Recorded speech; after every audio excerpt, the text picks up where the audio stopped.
Just a little bit of history. Created in the 60s, REIT were here to offer an opportunity to investors to invest in large-scale and diversified portfolio.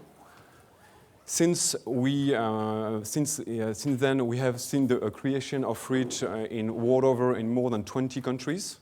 To list a few: Singapore, Hong Kong, UK, France, and Canada, and the US.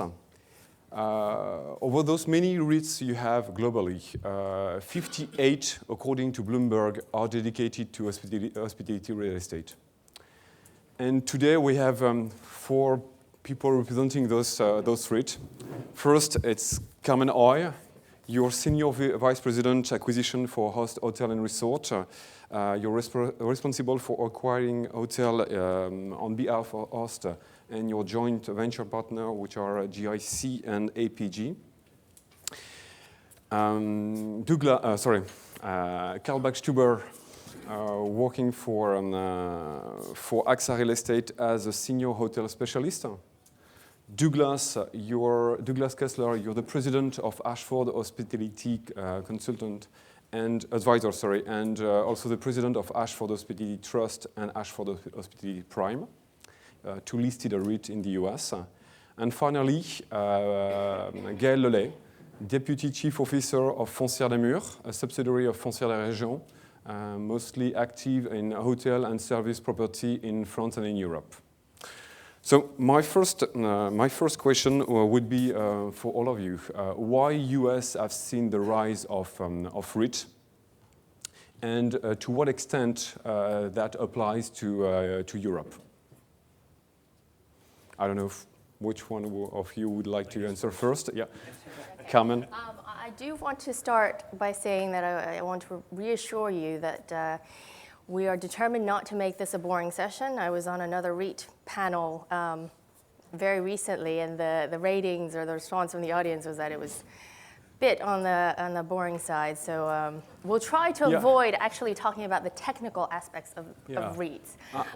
I would even add that what we can do is it's a Q&A format. So please, if you have any question, don't please interrupt us. Ask for a micro, and we'll be more than happy to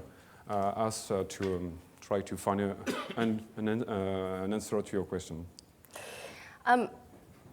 Let me start by taking you through a bit of the history of Host, because that will tie into the evolution of the US REIT legislation as it pertains to hotels. So Host started in 1993 as Host Marriott. It was a split between Marriott International and Host, splitting the management company from the properties. And at that time, we weren't a REIT. Our portfolio consisted 100% of Marriott-branded properties. And over the course of the next 10 years, we actively tried to diversify into other brands. In late 1990s, we converted into REIT status. And at that point in time, under the current US REIT legislation, we had to have unaffiliated third-party lessees, which is very similar to some of the structures we see in Europe today when it comes to REITs and especially hotel REITs. In the early 2000s, Host, there was a US REIT legislation change, and it was called the REIT Modernization Act, and that allowed for the elimination of third-party lessees. So we restructured our leases and basically internalized the arrangement. And that facilitated much more the structure that we have today, which is much more the norm that we see across the US, which is REITs, US hospitality-focused REITs investing in managed hotels. I think part of the answer to Bruno's question as to why we've seen the rise of US REITs is that the US is one country. We have a very clear and consistent legislation as it pertains to REITs and also as it relates to hospitality specifically. And the trend in terms of structure has allowed for basically a consistent product that is simple to understand, that investors can get their arms around, and that will allow them to buy into a portfolio of real estate assets in a tax-efficient manner in the public markets. So Doug, I don't know if you have anything to add to that. I think there are a few reasons why the REIT market is active in the U.S. There's transparency. And so with transparency, there's greater comfort in understanding exactly what an investor is buying. And I think culturally, investors are interested in a variety of types of returns in the U.S.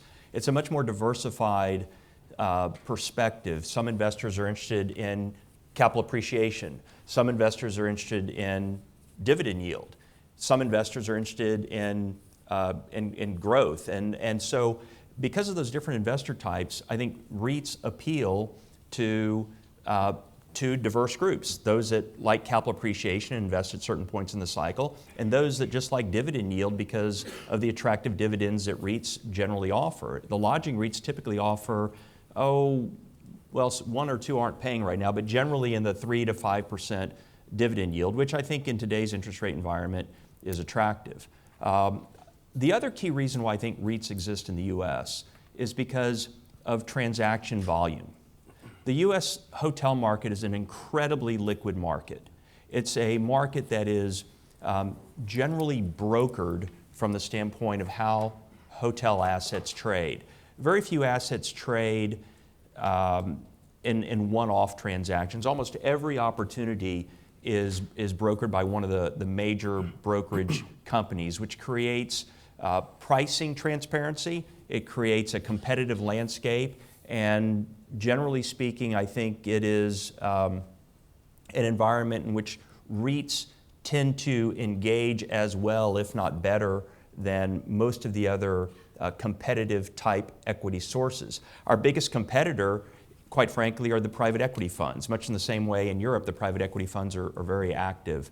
But generally speaking, REITs and the private equity funds, I think, accounted for about 60% of U.S. hotel transaction activity last year. And by comparison, when we talk about the size, one country, the U.S. had about $24 billion of hotel trades last year. The forecast for this coming year is about $27 billion. The entire European region, which I think includes some parts of probably south of the Mediterranean area, parts of Africa, was about 13 billion going to maybe 16 billion. So sort of twice the deal flow, and most of that happening in a very transparent way on a competitive bid process. All right. And Gail, on what extent do you think you can duplicate this model in Europe? And has it already happened? I would say we have been created in 2005 with a major sale and leasebacks done by Accor, and it has been created with the objective we were benefiting from fiscal incentive at this period of time, which was to reduce some tax on capital gains. And this disappeared, but as you said, we have been created with a distribution profile, and among our shareholders are mainly insurance companies. And so to duplicate, we are a French REIT. To duplicate the model, I would say the challenge is compared to the US, where you have one country, as you said, Carmen. Here we are 25, and even maybe we'll be much more in the future. The challenge is that we have 25 legislation, so which is extremely difficult to say we'll have one. We don't anticipate we'll have shortly one fiscal organization throughout Europe. So that's why how we are working today, we are 80% France and 20% Belgium and Germany. but we need to structure that from France. And when we go outside of France, we don't benefit from the fiscal incentives that we have in France. So that's why it is much more complex in Europe than in France. And I have to admit, I do anticipate, I think in the US, the weight of the REITs in the transaction volume is 10%, something like that. In Europe, it's 2%. You will see some champions at national level, but at European level, you will see a limited number of potential global European REITs. I would echo Gail's statement. I think it is much more challenging in Europe to do a pan-European REIT. It has to be on a country-by-country basis. I mean, AXA, I'm not sure if everyone knows, but AXA has approximately 100 hotels across Europe. So AXA is really a European leading hotel investor. And it's obviously interesting also to sit with Gail here, because Gail was one of the key drivers really to move forward over the past years on the AXA side. Obviously now moved on to Foncière des Murs. I think in terms of Europe, the REIT is still in its infancy, and it is challenging in order to structure it. I don't think there's anything else what Gail has already mentioned, and I think the colleagues from the US have outlined how things are in the US, and a much more liquid market and also investor base. Yeah.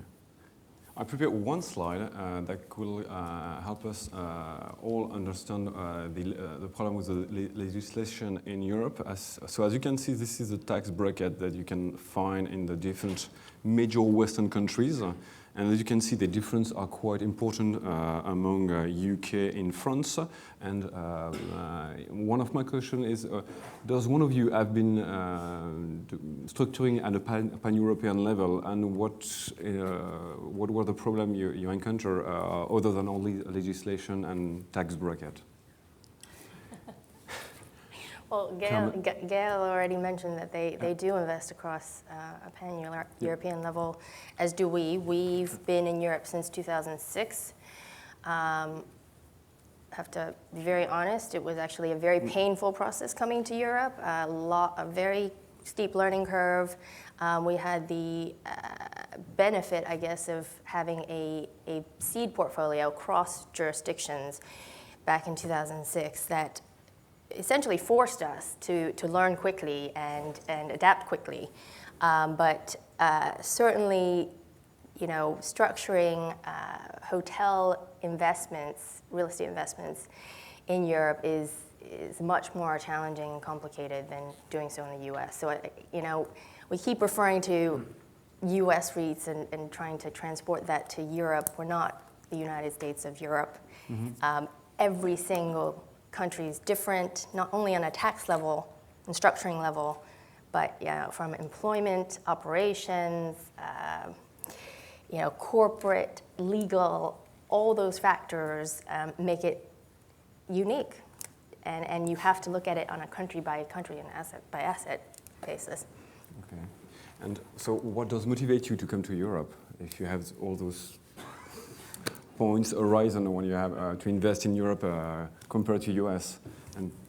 And I can ask also Douglas on that, as you've been looking at acquiring a hotel internationally, but been on the European market for the past 2 years, trying to catch the right asset.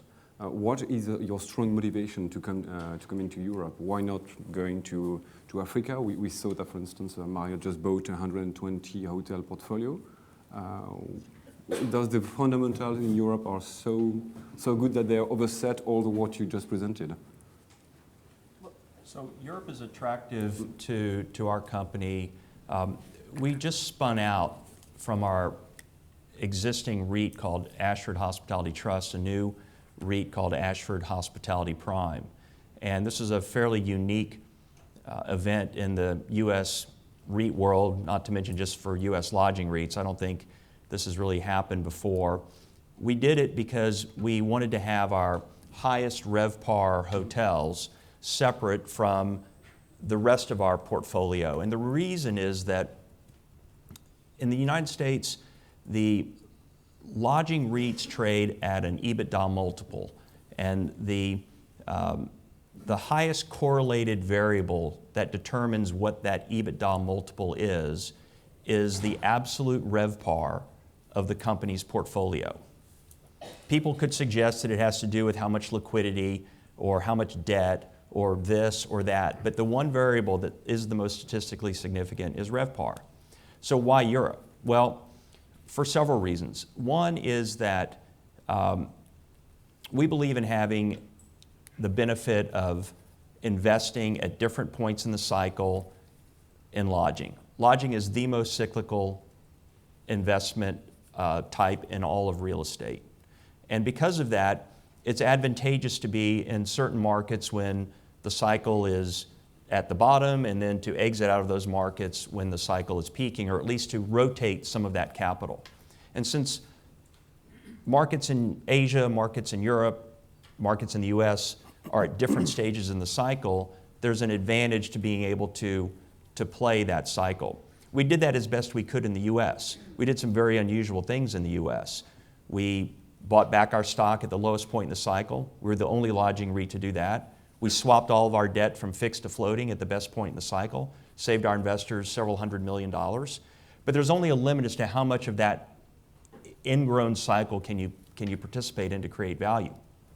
In Europe, we feel that you can buy for virtually the same cap rate in certain tranches of real estate hotels. So let's say take your 4-star full-service hotel. You might be able to buy at the same cap rate in certain markets, but get a materially higher RevPAR for that. Now, arguably, if the mathematical formula holds true, that should equate to a higher multiple for your company. Now, but beyond that, we also feel that the growth profile in Europe is a good 18 months behind that in the US. And so it still appears to be an attractive and higher GDP growth trajectory, which we believe will lead to better performance for some of the markets that we're targeting in Europe. So those are sort of the key fundamental reasons why we're looking not just in the United States, but in other markets, including here in Europe. And obviously, AXA has been an investor on hotels for many years. Historically, of course, strongly in France and partnership with Accor, and mainly also on the lease side. But most recently, we have focused stronger on the management side, really to widen our spectrum. And like I said earlier on, we have approximately 100 hotels across Europe, strong footprint in France, but also Switzerland and Germany and UK and some in Spain. And if you split up sort of our portfolio, we have about 30% on the budget sector, nearly 30% on the mid-scale, and the remaining 40%, of course, on the upscale with the odd luxury product as well. So that's really sort of our focus. We are very experienced, we have dedicated team, and we have key offices in the main European countries and cities. And we can also invest into single asset, small and large portfolios, and we have different risk investors profile. So I think we are very experienced. It's really our core competency in investing in Europe. Just extending on Doug's point, the different regional cycles not only allow us to diversify our portfolio, which overall should make us a more attractive proposition to our investors, but also it creates different opportunities on both the buy side and the sell side. So it perpetuates our growth opportunities as a company. And then finally, certainly as it relates to Europe, when we came over, part of the reason we came over was that we had a couple very strong partners that were already investors of the host corporate stock, indicate that they wanted to leverage our expertise with asset management of this particular type of real estate class and bring that knowledge and expertise over here to the region and grow with us. And so it's a great opportunity for us to grow that side of the business in terms of asset management and the fee-earning income. Okay. I understand, Douglas, comment you're mostly on management agreement, while on the European side we're much more on the lease market. If I'm not mistaken, Gail, at the present time, the different hotels you have in portfolio are all under fixed or variable lease. Douglas, you just mentioned that you have some management agreement, but most of your portfolio is still on a fixed or variable lease agreements. Do you think there is a market for only US REIT for 4 and 5 star, we will see only management agreement happening, and you will have to focus only on budget and economy hotel, just to be sure to get the leases when you can get some? As you said, Bruno, today we have 4 billion euros of hotel and service and restaurants investments, 3 billion in hotels, 3 billion on lease contracts. So, and today we have 2 billion with Accor and 650 with B&B and 200 roughly with Louvre Hotel.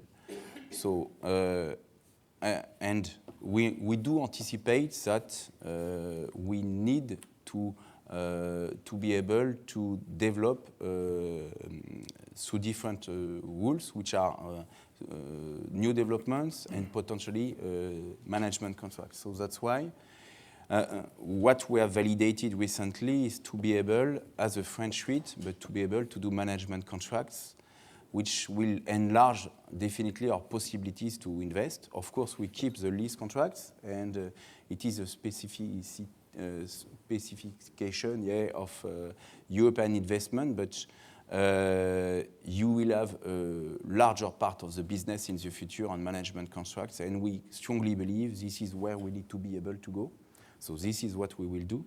Europe, we are French-based oriented, but definitely we want to diversify the countries, mainly Eurozone, but clearly, and I promise you I will not go to the US. You go back to Europe, but today we see it's a very mature market, the US, compared to Europe, where we see there are a lot of new things to build. It's a little bit more complex than the US, but there is also for people who have good knowledge in the hotel industry, we see that the rationale is good, the trend of the performance of the hotel, okay, little growth even in France, and for once we don't pay taxes in France, which is amazing, but we. Sorry? How come? So no, don't repeat it. And the point is, the rational, good leisure, good demand for little growth in supply. So rational is good. So we are more than happy to see that our US colleagues are coming in Europe. We need to be able to go in major countries, and we need to be able to do anything, lease or management contracts. We are mainly budget and mid-scale oriented, but we are clearly open and to do management contracts, and we have no problem to do management contracts on budget or upscale. It's mainly driven by the cash flows, I would say. So if you bring a luxury hotel at 10% yield, we can do it. But yeah, you have a question over there. Both Host and Ashford have been incredibly successful using sort of different models, an externally managed REIT model versus an internal management model, which in the US is a big discussion. In Europe, for the REIT model, is there the ability to do either? In other words, have an advisor advise a REIT that's basically a holding vehicle for real estate, hotel real estate, or is it an internal managed model? What's kind of happening in Europe in that front? If you consider that managed means the day-to-day operation of the hotels, is it? No, it's the management of the REIT vehicle. The Host has its own CEO, Yeah. CFO, etc.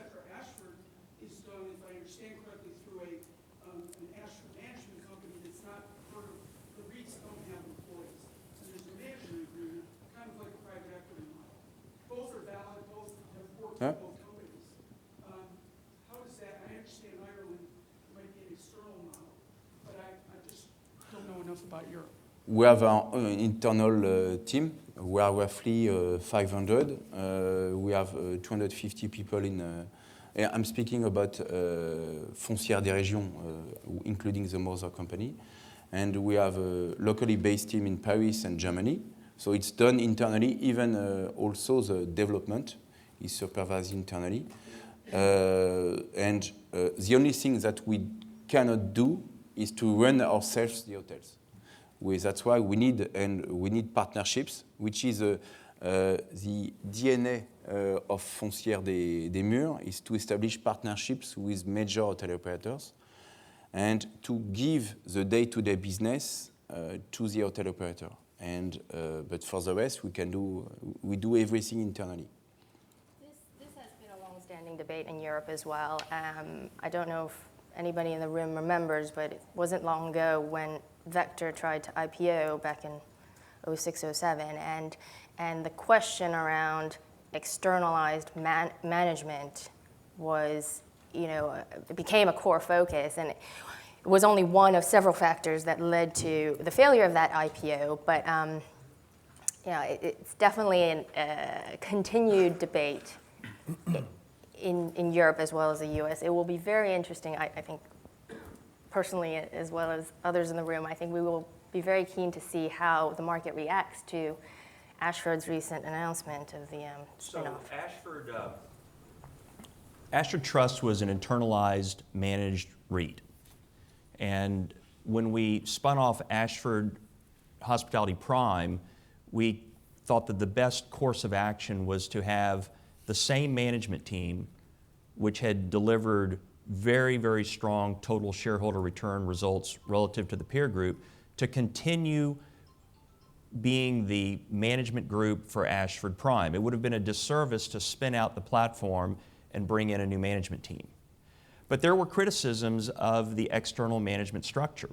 And so what we did is we took the long list of criticisms of the external management structure and we addressed every single one of them in a shareholder-friendly way. And I'll just highlight 3 or 4 of them just to give you the perspective.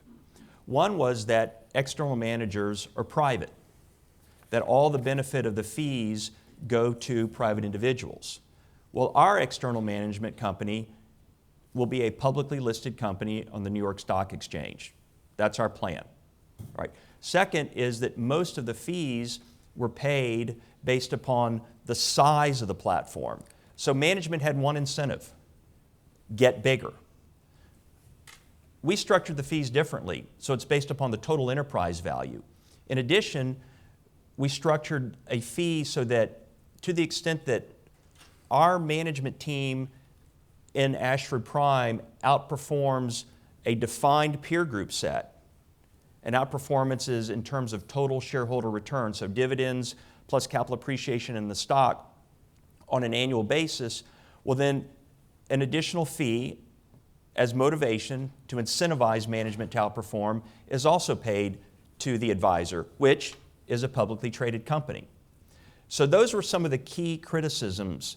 Now, what's interesting is that when we spun out Ashford Prime, we've also completed a capital raise in addition, and numerous of the investors that participated in that capital raise were also the same investors that had been critical previously of the external management platform, but took great comfort in knowing that we had addressed those key concerns. Now, moreover, what's different about our company is that most of the REITs, the average insider ownership of management and the directors is typically around 3 to 4%. I think in Host it's about 4% insider ownership. So in Ashford, the insider ownership is 19%. Well, if you have a company that you own 3% or you can own 19% of, you're generally going to do a great job in both, but you're certainly going to make some different decisions and respond differently to a company that you have far greater ownership in. And so that is a key driving force which creates alignment with the shareholders so that this external advisor and the management team in that external advisor will act in the best interest the shareholders. So it is a novel concept in the U.S. It's something that we're quite proud of in terms of creating this revolutionary approach. We've already seen a couple companies start to change their external platform to replicate what we have done. And it will be an ongoing test to see if, in fact, the market continues to respond favorably to the structure that we've put in place. So far, so good. Any other question? Well, I have one. How do you react to the creation by Accor of Hotel Invest? I mean, are we coming back on a hotel group trying to internalize their real estate? We've seen that Marriott made this operation in Africa of 120 hotel, and that is on their book. And I'd like to have your reaction and your views on that. Are we coming back to what happened in the 80s? So would you be fighting with hotel group and maybe only getting what they don't want to keep? Okay, I take the question. Gail is a specialist on Accor. I would say I'm more than happy to see that Accor is validating our business model, to say that hotel real estate is not a bad asset value, and there is a value creation by being owner of hotels. And that's why, okay, and we now are in a position to do management contracts.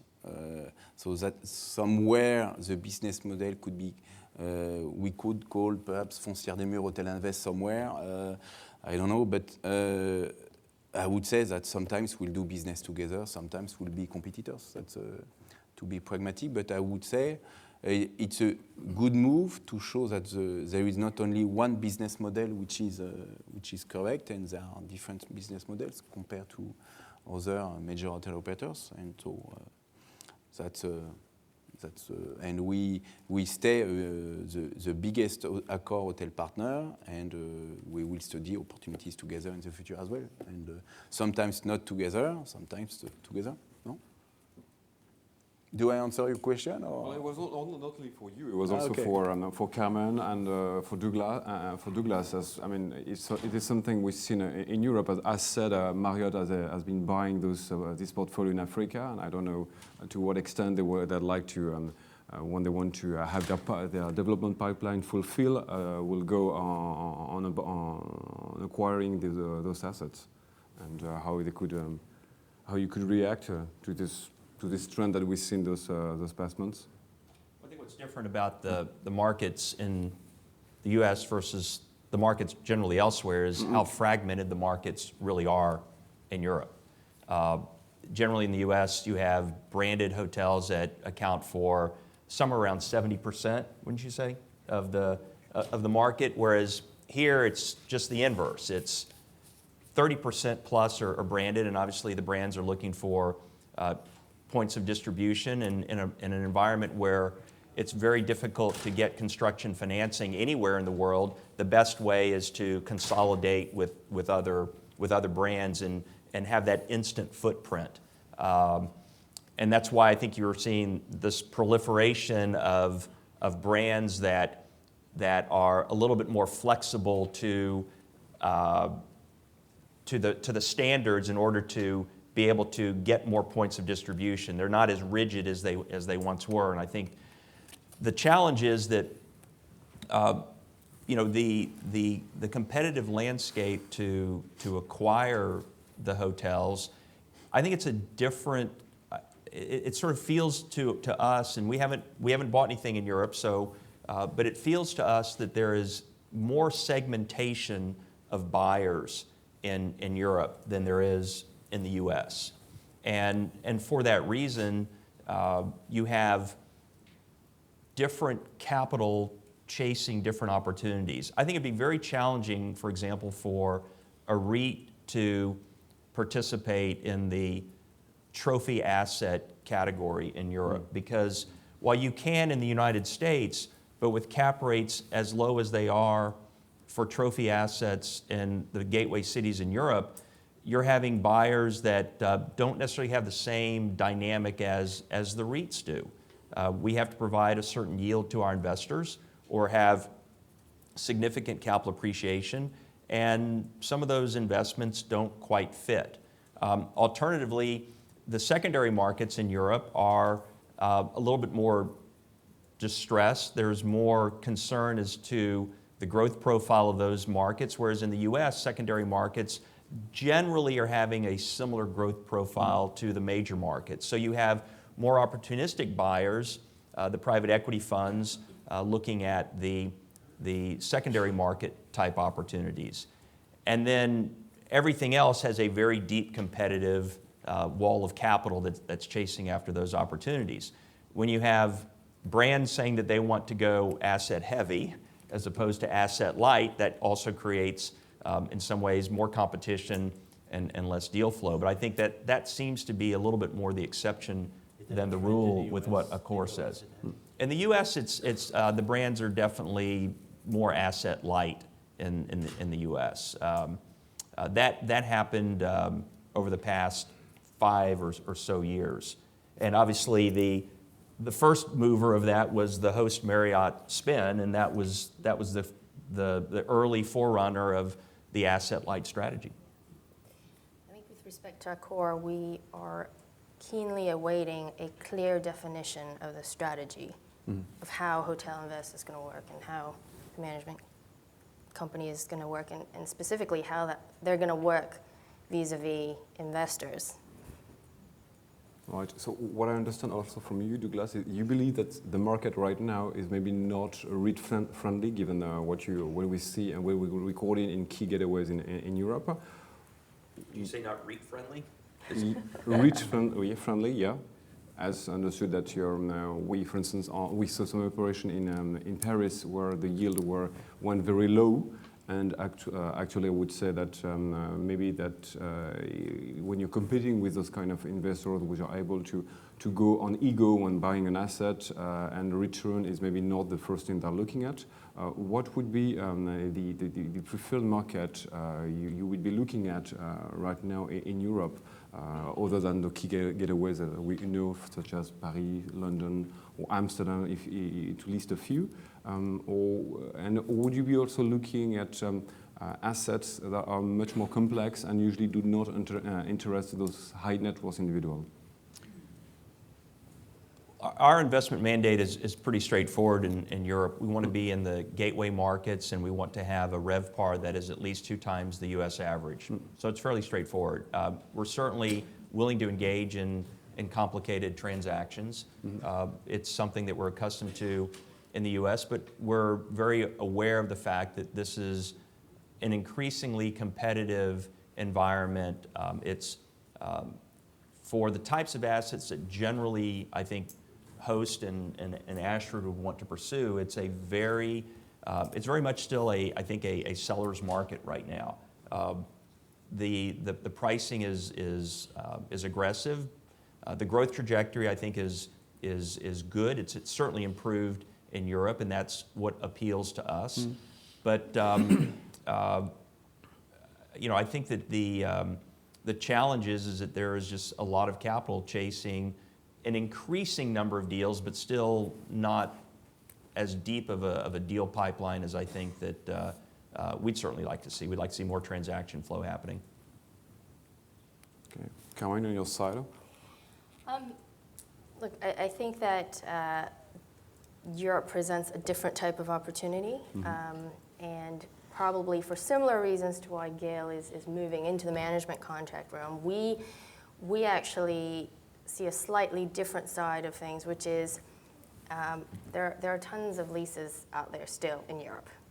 It's predominantly, certainly in jurisdictions like Germany, Scandinavia, predominantly a leased model. So furthermore, we know that most of the international operators don't want to do leases anymore.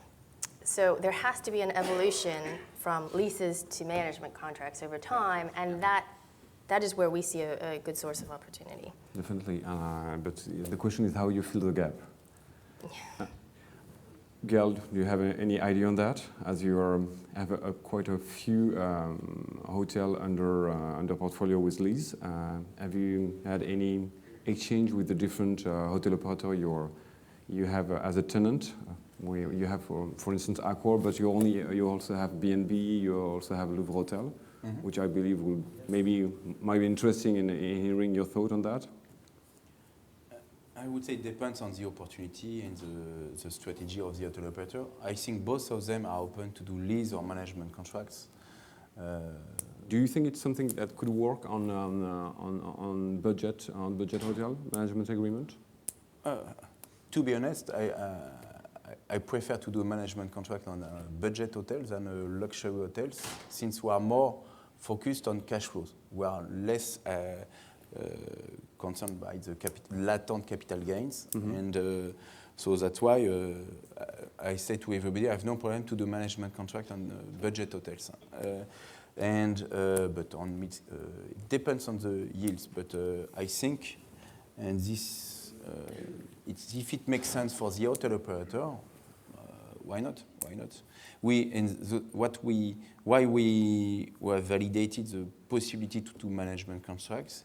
It is to be able to do new developments. It is to be able to do for any good projects. Since if the rationale is fine, okay, we will find a solution to develop the investment, to invest in this property. Okay, and on AXA side, any? Well, I think both is possible. Of course, if you look at a more upscale property, you have more options possibly to create value. I mean, we focus across Europe. There's always some preferred destinations you may like to enter or have a stronger footprint. And we can do across the risk spectrum. We can do core plus, value add, and of course opportunistic we have done. And if you look at the 2 billion in terms of value of our 100 hotels, you have about 40% in terms of value under management and the rest on lease. And I would echo, of course, Carmen's comment that there has to be a way maybe to unlock some of those lease opportunities and so on. And we have recently, invested in a large property in Amsterdam, which is the Krasnopolski. I think it's fairly common knowledge, which is on a management contract. But we have also only some weeks ago done a lease acquisition in Germany, in Stuttgart. So we do clearly look at both, and I think that's been said. It really depends on the opportunity and on the investor profile, and all this needs to be considered. Thank you. Is there any question in the audience? Lady.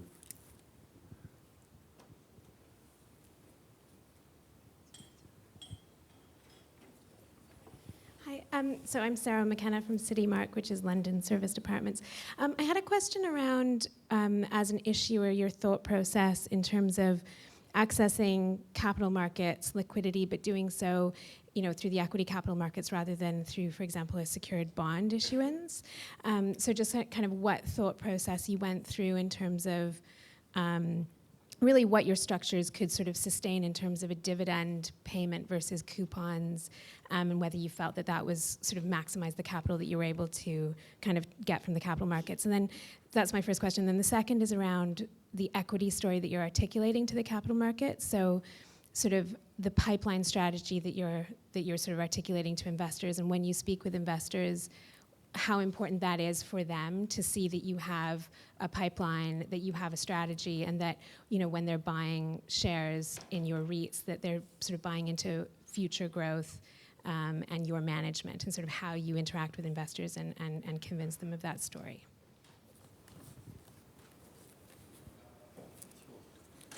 Sorry? Could you repeat? What's the key question? The key question is definitely how you go to get on the market and you get liquidity. Is this?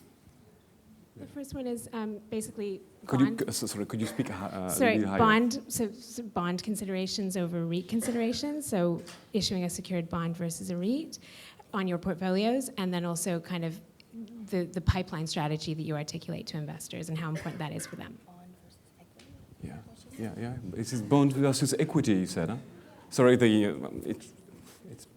a bit. I think I'll take a stab at what I think the question is. It's a little bit hard to hear just the way the speakers are directed, so I apologize. But I think what you're asking is, what's our investment strategy and what's our ability to access the equity capital markets, and then how does that play into a dividend strategy? Is that correct?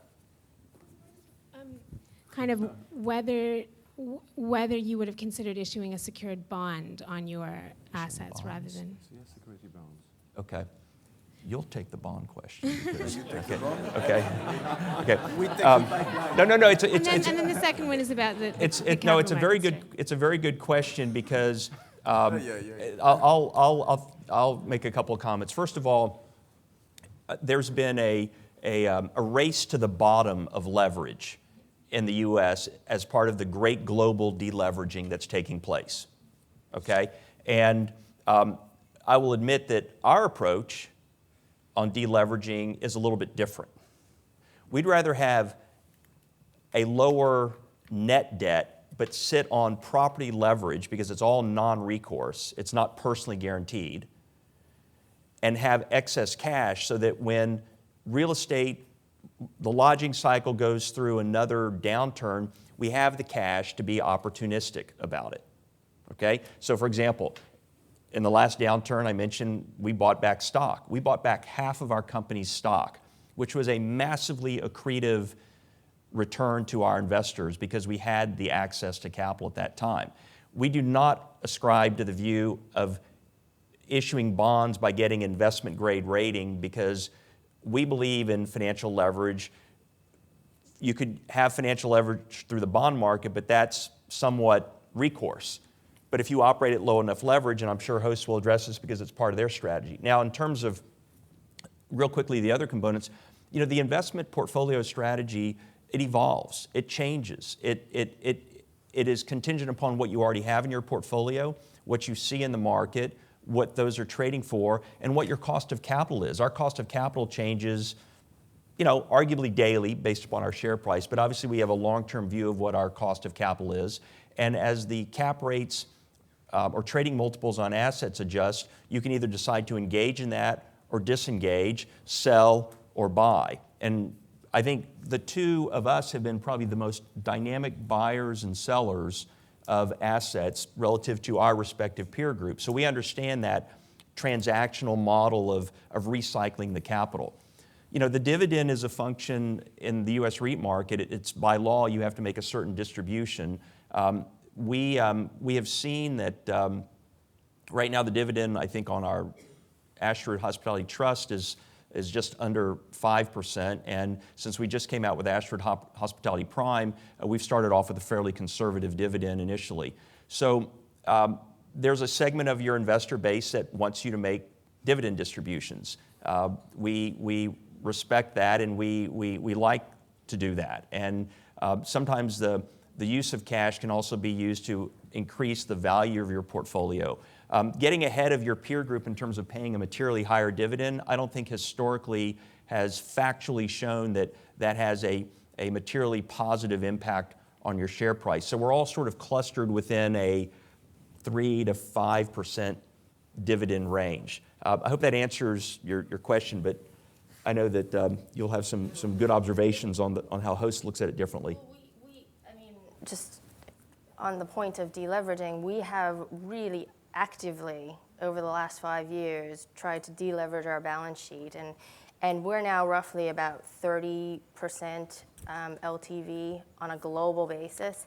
And very little of that is actually secured debt. So I don't think that we're really going to be, as a specific strategy, looking to do more secured and by comparison, so we're about 58% net debt to gross assets, and so we have more of a high leverage but high liquidity approach, and so that's where there's a difference. We're not seeking to materially deleverage, although our Ashford Prime platform does have a directional target of 5 times net debt to EBITDA to delever to that, but not to the levels that Host has achieved. And to their credit, I think it's been a good strategy for the largest lodging REIT in the U.S. to become investment grade. If I may complete, we are also on non-recourse loan, and we have refinanced last year 1 billion euro, roughly, to benefit from lower margins. And we are at 42% leverage, and which is quite conservative. And maybe we, for new investments, we are more in line with 50% leverage. I don't know for you each time, what is the leverage you are looking for? I know that AXA is 0, but in Europe, Gail, in Europe, because we have a slightly different structure, which is not consolidated on our balance sheet, we tend to place market level debts, which is roughly 50 to 60%, and those are secured. Distribution profile, we have a strong distribution profile since only 10% of we are listed with 10% of the stock is listed. Rest is split between Foncières des Régions and shareholders and insurance companies, and the returns are between 7.5% and 8% in terms of returns for the shareholders, which is quite a good distribution profile. Okay, any other gentlemen?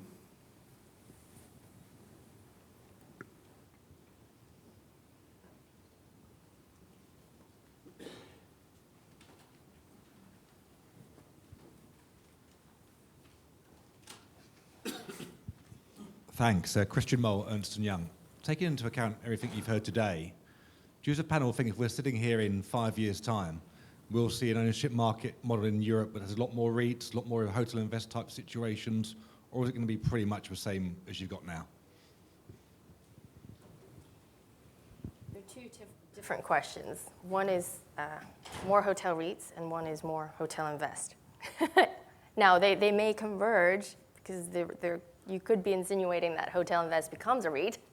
I'd say the REIT legislation in Europe would have to change dramatically for us to see in the next 5 years, at least on a pan-European level, a hotel REIT that would allow investors to play the different cycles in the different regions and markets.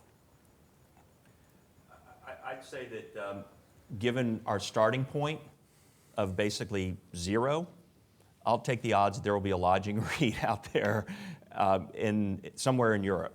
I think is really I'll be the odds on that that's got to happen over the next 5 years. But I do believe that there could be some evolution of REIT legislation. We've seen it in Asia.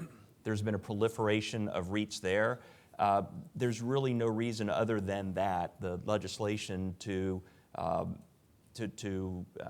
not have that happen. And I think that, between the legal experts, the investment banks, and large platforms that are probably going to want to seek some form of liquidity as we get closer and closer to the peak, that it's likely to happen. In terms of transaction volume, I think that generally you see from peak to peak or trough to trough, it's about a 10-year cycle.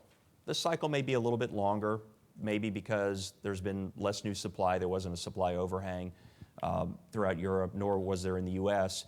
So generally, as you get farther into the cycle, there tends to be more transaction volume. So I think that we're likely to see more deals taking place, maybe more M&A type activity, more consolidation, but we'll have to see. But I think more likely to be more than less. From my perspective, I would say that I prefer to be alone than with a dozen of competitors. But the benefit of, I would say, hotels are becoming a more and more mature asset class. And that's very good for the liquidity of the assets. And to see that you guys are coming and developing, it's very good for the recognition of the hotel asset class as a real estate asset class. Legislation, little hope that it will change in 5 years. But I would say we need to not to forget the mistakes which have been done in the past.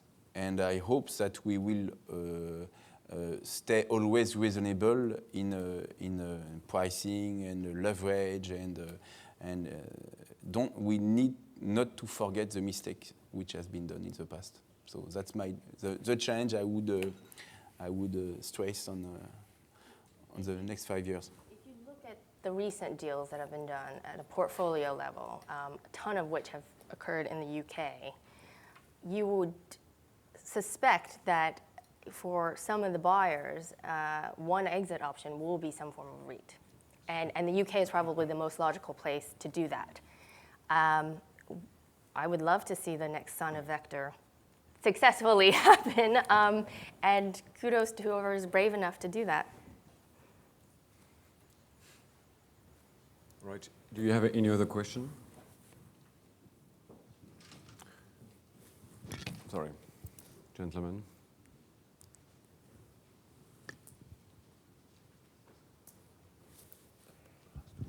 Hi, Fabrice from Hilton. Sorry, I lost my voice last night. Sorry. I got a question which I think is going to be directed to Carl and Gael. How do you guys perceive the Accor's decision to spin off the property and the management? And my second question is going to be to Gael. You mentioned a lot of investment in France and French-speaking countries. UK is a buoyant market, and why don't you guys cross the channel and invest in the UK? So it's two questions in one. But the Accor's decision, the Accor spin-off is the main one. If I may say, as far as I know, there is not yet a spin-off within Accor. It's just, but so perhaps you have information that I don't have, but okay. As I said, it's I understand the strategy, I respect it. It reinforces the fact that hotel real estate is valuable and can create value. So the fact that we are now able to do management contracts help us to perhaps diversify a little bit the partners as well. So that's also something to take into account. And what was the second question? It was for you, but I would like to hear everybody's opinion on the decision, the Accor's decision. If you guys see it as a threat, an opportunity. I think we already answered earlier when Carmen mentioned that we were expecting, well, all of us were expecting maybe more clarity on the strategy of Accor, which I believe is resuming the point of view of the panel. I would have a last question. We are on Wednesday, nearly 1 o'clock. What is your mood on IHIF 2014? Because we've seen in the past years some gloomy period. You're leaving soon Berlin. What will remain of IHIF tomorrow? I think it's been very positive all around. Certainly much more positive than in the past years. But of course, sometimes hotel people get very excited. Now, so of course there's also a small risk in that. And let's hope this will not reflect in some of the pricing, on the deals out there. But I think generally, from my point of view, it's been positive, and I had a good 2.5 days so far. Carmen? Yeah, it's certainly been more positive this year than in the past, and I think one of our big takeaways is that we should immediately board a flight to Spain and then start buying it all up. Many other people already there. Gael, Douglas? I summarize it as cautious optimism. Mm-hmm. As you said, all of you, compared to last 2 or 3 years ago, it was the end of the world. Now, I don't see so many people complaining about there is no financing, there is no asset or opportunities. My only fear is that we must be careful not to do mistakes. That's the only fear that I would have. But I'm more than happy to see that you have more and more actors, and it's quite a positive IHIF. Sorry for the accent, it's too late. Okay, thank you very much. That will conclude this session, and like a big applause for our panelists.